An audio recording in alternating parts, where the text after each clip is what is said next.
Selamat pagi, selamat siang, selamat sore, selamat malam. Kita bertemu kembali pada sesi kali ini, sesi tutorial Photoshop untuk lesson 2. Oke, saya sudah menyiapkan sebuah latihan untuk Photoshop lesson 2 ini. Tentu kita sudah bermain dengan layer sebagaimana yang dijanjikan pada video lesson 1 kemarin.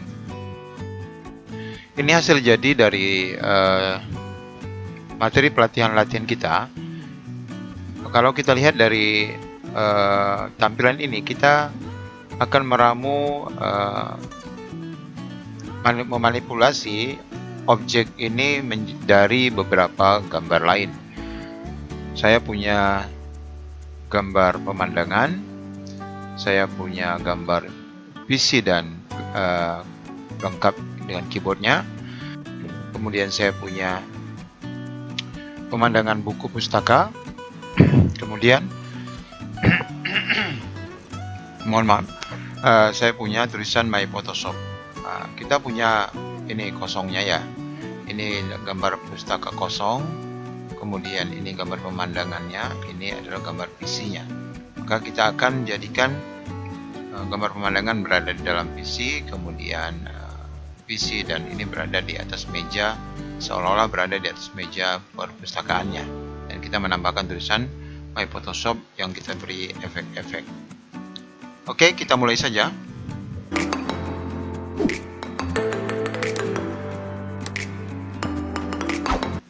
Pertama tentu kita akan ini sebagai sebagai gambar acuan ya.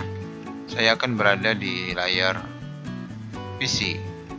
Ingat pada sesi pertama lesson 1 kita sudah belajar bagaimana proses selecting. Maka tentu rekan-rekan yang hari ini mengikuti lesson 2 dapat membayangkan bagaimana caranya kita akan mengambil objek PC lengkap ini agar dapat dipindahkan ya ke dalam gambar buku ini. Kira-kira menggunakan apa?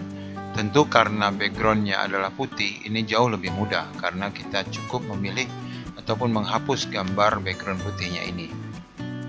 Cara mudahnya tentu kita memilih dengan menggunakan Magic Wand.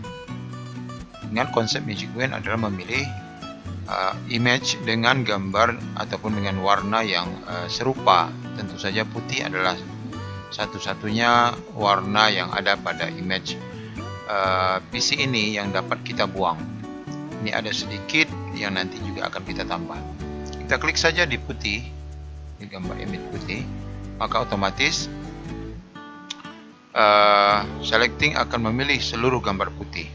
Masih ada yang belum terpilih, ini belum terpilih, kemudian ini juga belum terpilih. Maka kita akan menambah dengan cara menekan tombol shift di keyboard sehingga gambar Magic Wand-nya, ikonnya akan berubah, pointernya akan berubah menjadi tanda plus.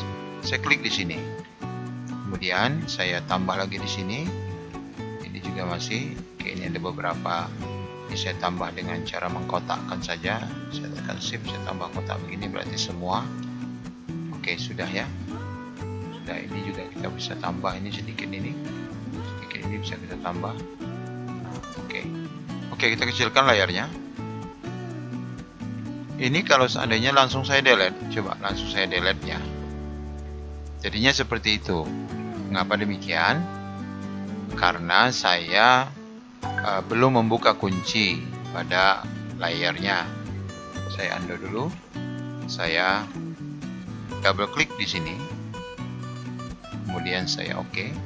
Begitu saya delete, otomatis layarnya menjadi transparan. Begini, jadi dalam transparan ini kita bisa menggunakan bisa mengganti warna belakangnya dengan warna kesukaan kita. Oke, kemudian yang kita inginkan kan bukan belakangnya. Oke, saya kembalikan pada posisi ini tadi ya.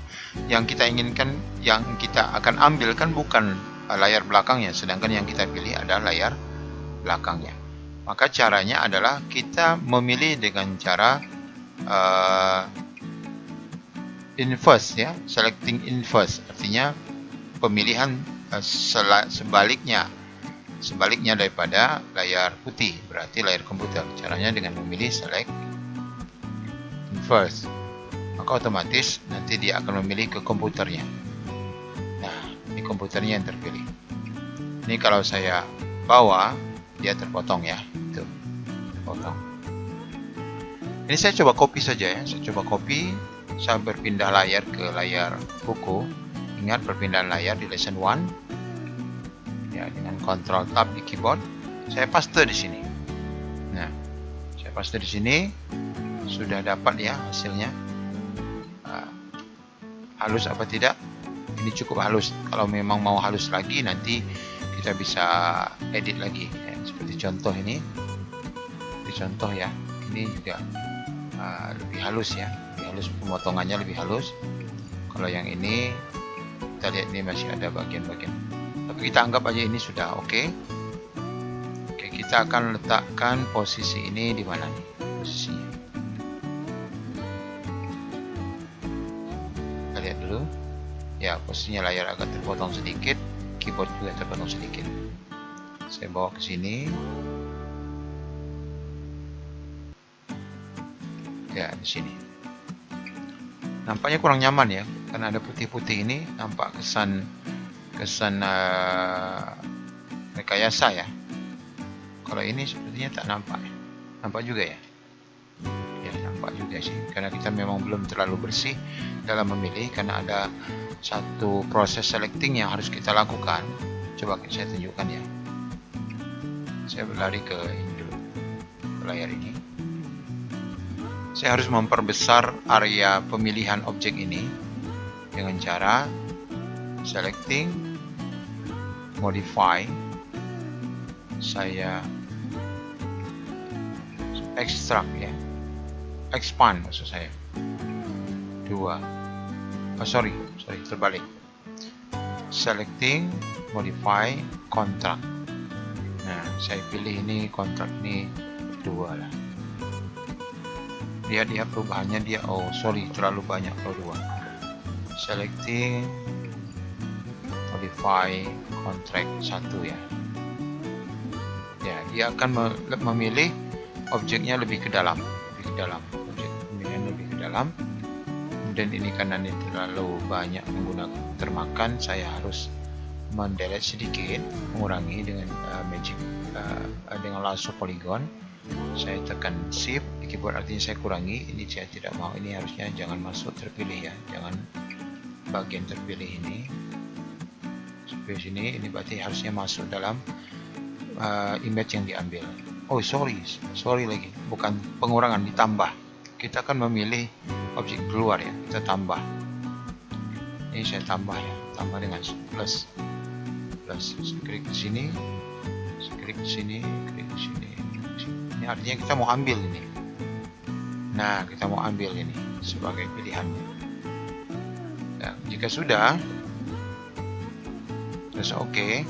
Supaya pemotongannya halus, kita akan menggunakan satu menu lagi, select feather.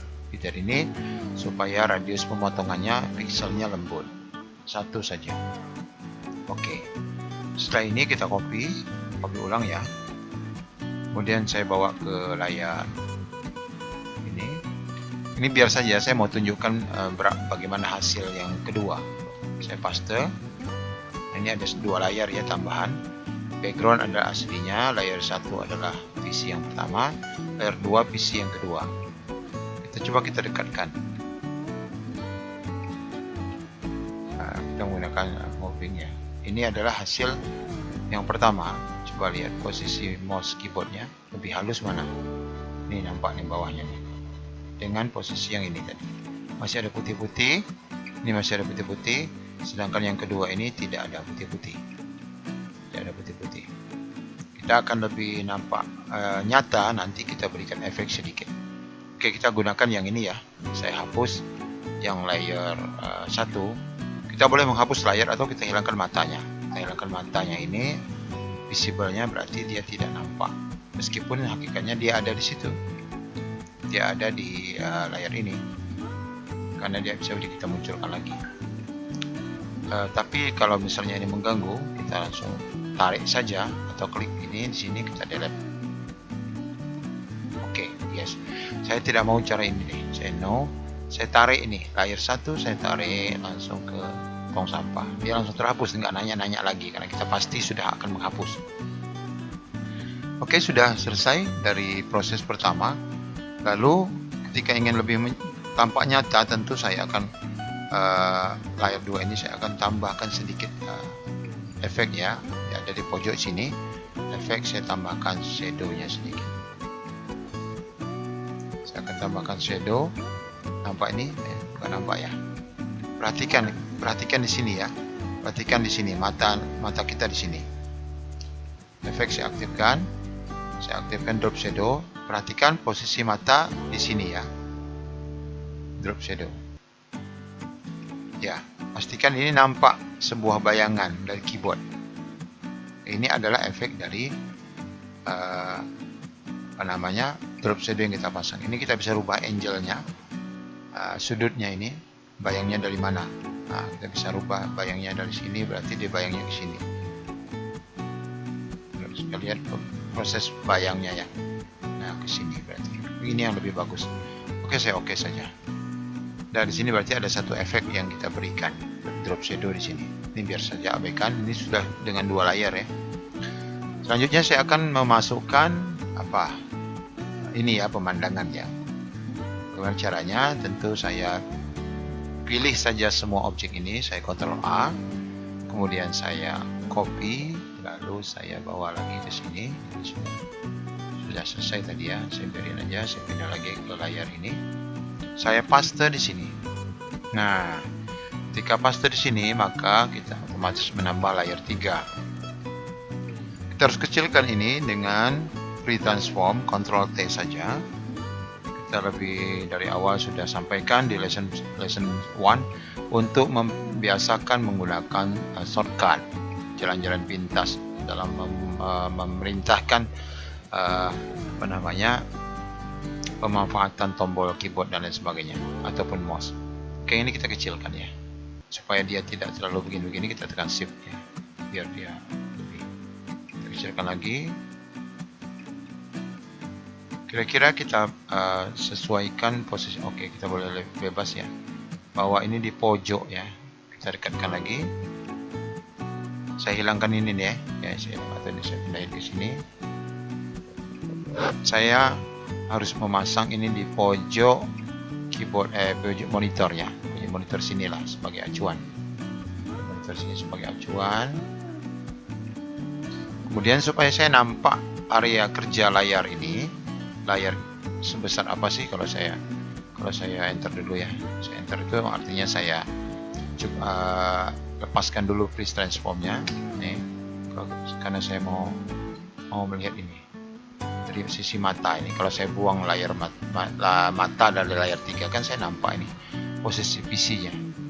Nah, ini supaya saya nampak batas area PC ini, supaya mudah saya menentukan, saya harus membuat ini lebih transparan gitu gambarnya. Sementara dengan cara mengatur opacity pada layar 3. Opacity ini saya turunkan separuh, dari 100% mungkin 50% atau 60-an ya.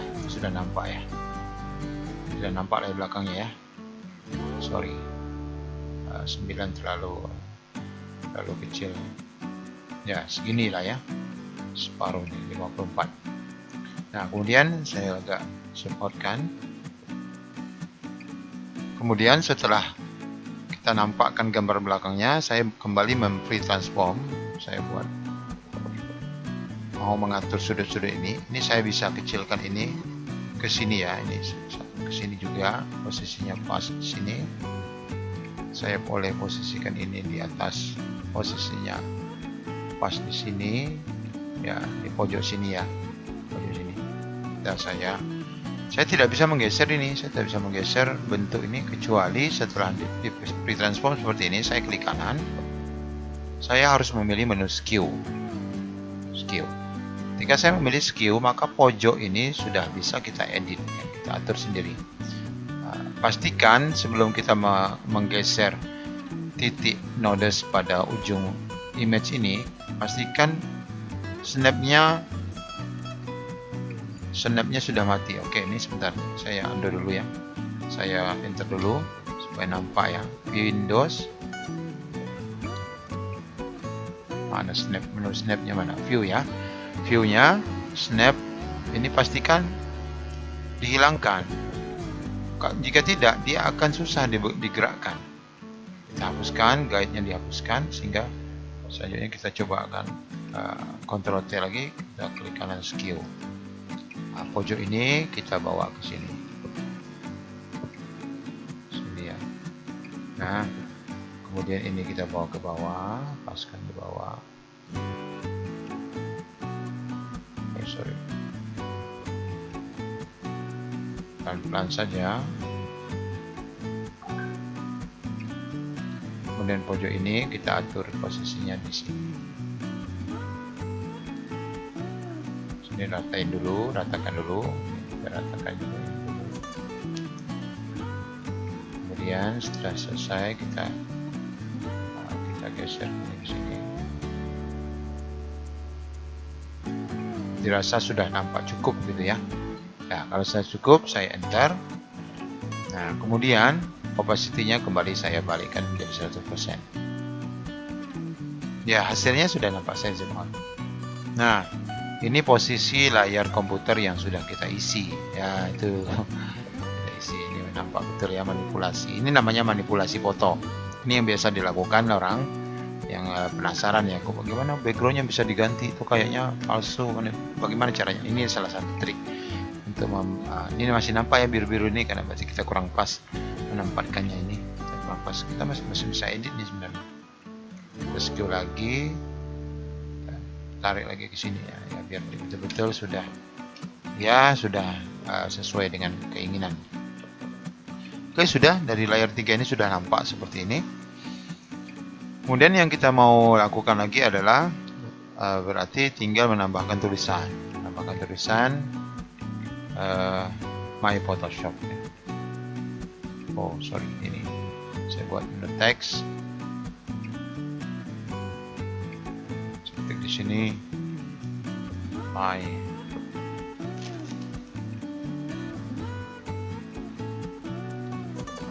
Saya pergi ke sini, saya atur saja secara manual supaya ukurannya kecil. Saya free transform, Ctrl T, ya saya bawa posisinya sesuai dengan yang kita inginkan sih. Oke, kalaupun cukup segini.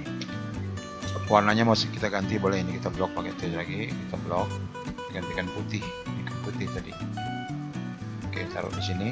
Oke, ini sudah putih nih, ini karena masih di blok warnanya hitam. Kemudian kita akan timbulkan, coba lihat, akan timbulkan, kemudian kita akan beri bayangan juga di belakang. Tentu kita menggunakan efek di menu ini. Kita tambahkan drop shadow-nya. Ini bisa kita distance-kan, jaraknya bisa lebih dijauhkan seperti itu. Pastikan dilihat di sini ya. Dilihat di situ. Kemudian jika cukup, saya pindah ke bevel. Bevel ini untuk membuat dia jaraknya juga kita atur supaya ditimbul seperti ini. Nah, itu nampak perubahan-perubahan. Atau kita ubah dengan yang emboss dan sebagainya. Oke, sudah. Kita oke. Nah, sudah jadi. Dari hasil lesson 2 kita sudah dapat bermain layer. Beginilah hakikatnya bermain dengan layer. Kalau objek ini sudah jadi seperti ini, maka kita harus menyimpan ulang dengan format JPEG agar tidak bisa lagi diotak-atik ya. Kalau kita mau masih menyimpan dengan bisa dirubah-rubah lagi, kita bisa simpan dengan file aslinya, yaitu file PSD ya, file PSD. Kemudian jika kita mau ambil file jadinya, kita simpan save as, berubah menjadi file JPEG. Nah, file JPEG kita bisa simpan sehingga ketika saya buat di sini manipulasi ya, manipulasi JPEG ya, saya save. Oke, otomatis nanti kalau saya buka file barunya yang manipulasi, maka layarnya sudah menyatu, menjadi background dan ini tidak bisa dirubah lagi. Oke, mudah-mudahan bermanfaat untuk kawan-kawan yang masih semangat mengikuti pembelajaran tutorial Photoshop untuk lesson 2. Semoga sukses selalu dan salam sejahtera. Assalamualaikum warahmatullahi wabarakatuh.